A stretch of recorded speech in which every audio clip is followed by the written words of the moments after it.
हर हर महादेव। ओम काली। आदेश गुरु गोरक्षनाथ।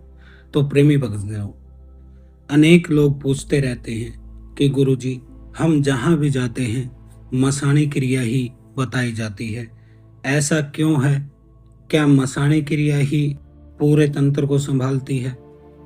क्योंकि जिस भी भगत के पास हम गए, दरबार में गए, अधिकतर ने यही कहा कि मसाणी क्रिया है, मसाणी का दोष है, मसाणी का तंत्र है, शमशान का जादू है। तो इसको थोड़ा सा बताइए कि हर जगह मसाणी ही क्यों चलाई जाती है। तो देखिए, तंत्र एक अति गुप्त और गूढ़ रहस्य मसाणी तंत्र है। तंत्र में अनेक शक्तियां हैं, लेकिन तंत्र चलता है अधिकार पे, जिम्मेदारी पे, पद पे। जैसे मसाणी का पद है, इसको ऐसा समझिए यह पुलिस का पद है।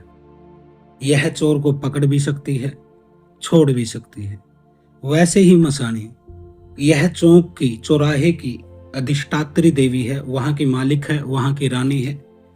शमशान की भी रानी है, मैदान की भी रानी है।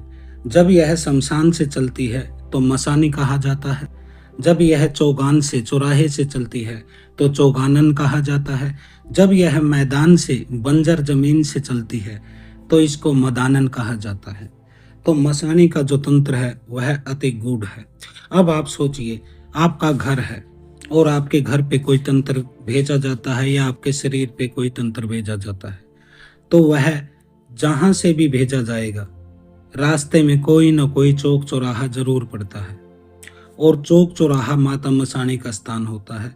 अब जैसे ही वह शक्ति आती है चौराहे पे, चौरस्ते पे, मसाणी के दूत उसे पकड़ लेते हैं और उससे पूछा जाता है कि तुझे कहाँ जाना है। अब वह आपके बारे में बताता है कि मुझे तो उसको वहां भेजा गया है। अब मसाणी के दूत गण, पहरेदार और माता मसाणी की दिव्य शक्तियां यह तय करती है कि वह शक्ति आपके घर तक जाए या न जाए। यदि आपके मसाणी से संबंध अच्छे हैं, जैसे हमारे पूर्वज मसाणी के साथ संबंध अच्छे रखते थे, होली पे, दिवाली पे इनका सैनक निकाला जाता था, गुड़, आटा, दीपक, इस तरह से भोग लगाया जाता था। तो ऐसे में मसाणी बुरी शक्तियों को आपके घर पे नहीं जाने देगी, वहीं से वापस भेज देगी। और यदि आप भूल चुके हैं मसाणी को, आपने होली दिवाली तो छोड़िए, कभी इनका नाम भी नहीं सुना है, तो फिर इनको क्या लेना देना आपसे? फिर यह उस शक्ति को बोलते हैं कि जाइए, हमें कोई लेना देना नहीं। ऐसे में वह ब्लैक एनर्जी, नेगेटिव एनर्जी जो भी है वो आपके घर में घुस जाती है।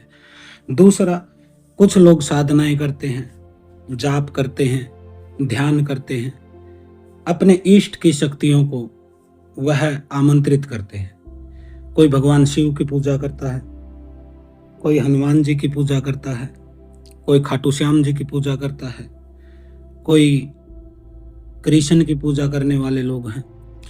आप जिस भी शक्ति की पूजा करते हैं, जब उसकी कृपा आपके ऊपर होती है, वह शक्ति अपना कोई भी दूत गण, पहरेदार, अपना अंश आपको आशीर्वाद देने या आपके उस रुके हुए काम को बनाने के लिए भेजती है, जिसके लिए आप उनकी जप, साधना और पूजा कर रहे हैं।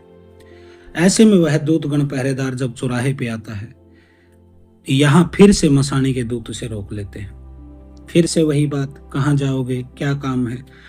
यहाँ भी वही बात है, यदि मसाणी के साथ आपके संबंध अच्छे हैं तो वह जाने देते हैं उस कृपा को आपके घर पे, नहीं तो वापस उसको लौटा देते हैं। यदि आपने मसाणी का जीवन में कुछ भी भोग, प्रसाद, पूजा, उनके मंदिर में कोई धाम पे गए नहीं गए, तो यह स्थिति होती है। अब मसाणी के दूत उस अच्छी शक्ति को भी लौटा देते हैं।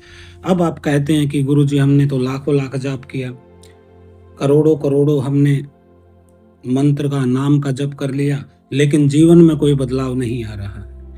तो उसका यही कारण होता है कि कोई ना कोई उस पाइप में ब्लॉकेज है।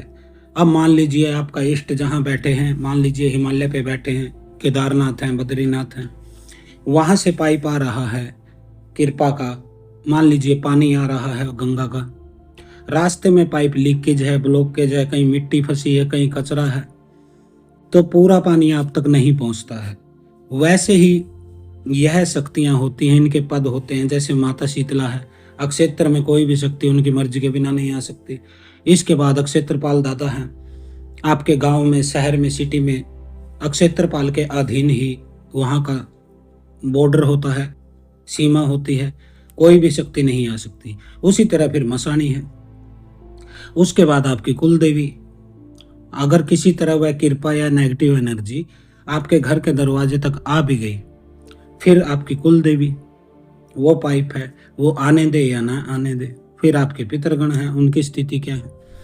तो ऐसे में कोई भी तंत्र किसी के ऊपर किया जाता है तो आपको याद रखना चाहिए मसाणी का तंत्र ही चलता है, क्योंकि शमशान से भूत प्रेत भेजा जाएगा तो शमशान की अधिष्ठात्री देवी मसाणी ही होती है। उन्हीं को मरगट काल का, उनको शमशान काली, उन्हीं को मसाणी कहा जाता है। मैदान से यदि कोई भेजे तब भी मसाणी की अगुवाई में ही जाएगा। चौक चौराहे से कोई भेजे तब भी मसाणी ही उसको कंट्रोल करेगी। इसलिए आप जाते हैं जिस भी भगत के पास दरबार में, ओझा गुनिया सौ का बोका बाकी, वह मसाणी इसीलिए बताता है क्योंकि 90% केस मसाणी के तंत्र से ही, उनसे इजाजत लेकर ही चलते हैं। 1% जो तंत्र आपके होते हैं वो आपके घर के भूत प्रेत करते हैं। जो आपके कुल के परिवार के कोई सदस्य मर जाते हैं, घर के भीतर वह उद्मस फैला सकते हैं, उन्माद फैला सकते हैं, लेकिन बाहर से किसी भी आने वाली शक्ति को माता मसाणी से ही होके गुजरना पड़ेगा। क्योंकि माता मसाणी के पास वरदान है, एक महकमा है, जैसे पुलिस का महकमा होता है। इनके पास भगवान श्री कृष्ण का वरदान है कि तेरे चौक से कोई भी शक्ति नहीं गुजर सकती यदि तू इजाजत न दे। सवय मैं भी यदि आ जाऊं तो तेरे चौराहे को तेरी इजाजत से ही क्रॉस करूंगा। भगवान शिव का वरदान इनको है, क्योंकि तंत्र भगवान शिव से ही चला है। भगवान शिव ने भी माता मसाणी का जो पद बनाया है वह शक्तिशाली बनाया है, और उनकी इजाजत के बिना भगवान शिव ने भी ऐसा ही वरदान दिया है कि तेरी मर्जी के बिना मैं भी यहाँ से नहीं गुजरूंगा, ऐसा मेरा वरदान है। अब बात कर लेते हैं वरदान या अभिशाप की। तो वरदान क्या होता है? वरदान होता है आपको कोई पावर मिल जाए, कोई अधिकार मिल जाए, सुख मिल जाए, शांति मिल जाए, कोई आशीर्वाद मिल जाए, जिससे कि आप जीवन को सुख शांति से जी सके। अभिशाप होता है कि आपको कोई सांप मिल जाए, किसी की हाय तौबा लग जाए, किसी की बुरी नजर लग जाए, किसी का किया कराया तंत्र लग जाए, इसको हम अभिशाप कहेंगे। लेकिन आज एक चीज और मैं बता देना चाहता हूँ। अनेक लोग मुझसे पूछते हैं कि गुरुजी, हमने तो किसी का भी बुरा नहीं किया, फिर हमारे ऊपर तंत्र क्यों किया जाता है? बार बार लोग करते हैं। तो वह वरदान और अभिशाप से ही जुड़ा हुआ होता है। पूर्व जन्म में जैसा आपने उस व्यक्ति के साथ किया था, चाहे आपने वरदान यानी कि उसका भला किया था, चाहे अभिशाप यानी आपने उसका बुरा किया था, उसकी आत्मा को सताया था, किसी की संपत्ति छीन ली थी, किसी के बच्चे की हत्या कर दी थी, वही स्थितियां आपके साथ होती हैं। यह प्रकृति का वरदान और अभिशाप होता है। अच्छा किया था तो अच्छा फल मिलेगा, बुरा किया था तो बुरा फल मिलेगा। ऐसे में वह आत्माएं आपके आसपास ही जन्म लेती हैं, क्योंकि विज्ञान भी इस बात को मानता है और योग और तंत्र तो इसको बहुत पहले से मानता है, हजारों सालों से मानता है कि आत्माएं समूह में जन्म लेती हैं। अभी आप जहां पैदा हैं वह पूरा समूह उन्हीं आत्माओं का है जिनके पिछले जन्म में लिंक रहे थे। कोई किसी का भाई था, कोई पिता था, कोई माता थी, कोई उसका दुश्मन था, कोई उसका रिश्तेदार था। ये समूह में ही जन्म लेती हैं। आप ये मत सोचिएगा कि आप अभी यहाँ पैदा हुए, अगले जन्म में अमेरिका में पैदा होंगे। नहीं, अमेरिका में आप तब पैदा हो सकते हैं जब इस जीवन में, इस जन्म में आप कोई ऐसा काम कर जाएं, अमेरिका में कोई अपना कर्म, अपना रिकॉर्ड बना जाए, अच्छा या बुरा, तब उसको भोगने के लिए आप अमेरिका में पैदा हो सकते हैं। क्योंकि हम हिप्नोसिस थेरेपी भी देते हैं। मैं हिप्नोसिस थेरेपी देता हूँ, मानसिक डॉक्टर का भी काम करता हूँ। अनेक लोगों को जब मैं ट्रांस में ले जाता हूँ, उनके पास्ट लाइफ रिग्रेशन होते हैं, पिछले जन्म में जब ले जाया जाता है उन्हें नींद की, ध्यान की गहरी अवस्था के द्वारा, तब हमने ज्यादातर केसों में यही पाया है, जिसने जिसका जैसा बुरा किया था इस जन्म में वही आत्मा उसके साथ वैसा ही अच्छा या बुरा करेगी जैसा वो करके आया था, और इस कार्य में उसकी कुछ शक्तियां मदद करेंगे। अब मान लीजिए जज ने फैसला सुना दिया आपके खिलाफ, अब जज थोड़ा ना आपके घर जाएगा नोटिस देने या फिर उसको पालन करवाने। जज का ऑर्डर जाता है डीएम के पास, डीएम यानी कि माता शीतला, वहां से ऑर्डर जाता है स्थानीय पुलिस थाना यानी कि कोतवाली। अब वहां से जब आदेश आता है, अभिशाप, इसको अभिशाप मानिए आप, जब किसी का बुरा करके आए हैं और इस जन्म में दुख भोगना है तो अभिशाप ही था। वैसे ही वरदान भी जब आता है, कोई मदद भी आती है, वह भी ऐसे ही आती है, मसानी तक आती है, उसके बाद आपके घर में ट्रांसफर होती है। अभिशाप है तो वह भी ट्रांसफर होता है, चौराहे से ही वह शक्ति आपके साथ लग जाती है जिनको आपसे बदला लेना है, हिसाब किताब चुकता करना है। वही व्यक्ति आपको तंत्र कराता है जिसका आपने पूर्व जन्म में कोई खाता बनाया था, उधार खाता या नगद खाता, अच्छा खाता या बुरा खाता, उससे छीना था या उसको दिया था, वही आत्माएं इस समय आपके साथ होती हैं। इसलिए दूसरे पर दोष देने से पहले कि हमारे ऊपर तो तंत्र करा दिया, हमने तो किसी का बुरा नहीं किया, इससे पहले की घटना आपको नहीं दिख रही है, इसलिए आप ऐसा कह रहे हैं। जिसको पहले की घटना दिख रही है कि आप उसके बेटे को मार के आए थे, इस जन्म में वह आपके बेटे को पीड़ित कर रहा है। बेशक उसकी स्थिति कमजोर है, वह उसे बदनाम कर रहा है, वह उसको डरा रहा है, उसकी जॉब में रोजगार में बाधा डाल रहा है, उसके ऊपर तंत्र करा रहा है, बुद्धि का बंधन करवा रहा है, तो वह ज्यादा चोखा बदला अपना लेगा ही लेगा। प्रकृति और सारी शक्तियां उसकी मदद करेंगी। आप बेशक किसी भगवान के आगे नाक रगड़ लेना कि मुझे बचाओ, भगवान क्यों बचाएगा भाई? जब कर्म फल में ही तूने ऐसा किया है तो उसका फल भगवान थोड़ा ना रोकेगा। अभी किसी जज ने आपको चोरी के आरोप में 6 महीने की सजा दे दी, आप बैठ के उस जज का नाम जप करने लगो कि हे जज बाबा, हे जज बाबा, हे जज बाबा, मेरे ये कष्ट, ये कैद को खत्म करो, मुक्ति प्रदान करो। ऐसे जज थोड़ा ना तुम्हारी सजा माफ करेगा, उसको भोगना ही होता है।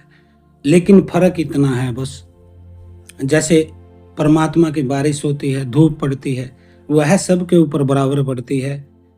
आप उसमें छाता ले सकते हैं, उससे बचाव हो सकता है। तो जब ये शक्तियां पालन करने के लिए आती है, जैसे मसानी उस अभिशाप का पालन करने आपके घर में शक्ति को जाने देती है, भूत प्रेत को, आपको वह कष्ट होता है, वह हिसाब चुकता किया जा रहा होता है। लेकिन यदि आप कुछ ऐसी क्रियाएं कर लें जिससे कि आप अपने मंत्र शक्ति से, भोग से मसाने को मना सके, प्रसन्न कर सके, तो वह आपकी सजा माफ कर सकती है, क्योंकि अधिकारी वह है उस मौके का। अब कई केसों में कोर्ट सजा दे देती है, लेकिन निचले सत्रों पर फिर से कैदी को अपील करने का अधिकार है। उसके लिए जो अधिकारी होते हैं वह उसका मार्गदर्शन करते हैं कि ऐसे ऐसे केस में तू ऐसे ऐसे कर सकता है, उस आदमी से मिल सकता है, ऐसे हो सकता है, तो उसको छुटकारा भी मिल जाता है। वैसे ही मसाणी माता जो है वह हर तंत्र को काट सकती हैं और हर तंत्र चढ़ा भी सकती हैं। तो अब अनेक लोग कहते हैं कि गुरुजी हमारे ऊपर मसाणी क्रिया है, क्या आप हमारा काट कर देंगे? देखिए, काट करने के लिए इसमें 3 से 4 महीने का समय लगता है। मेरे पास पर्सनली इतना समय नहीं होता है कि मैं किसी का तंत्र काट करूं। मैं आपको ऑनलाइन दीक्षा दे सकता हूं मसाने की, 2100 रुपए की दीक्षा होती है। 3 महीने की क्रिया आपको समझा दी जाती है, आपको मसाने को कैसे मनाना है, अपने पक्ष में कैसे करना है। आज के लिए इतना ही। हर हर महादेव। ऐसी ही ज्ञानवर्धक वीडियो के लिए हमारे चैनल को सब्सक्राइब जरूर करें।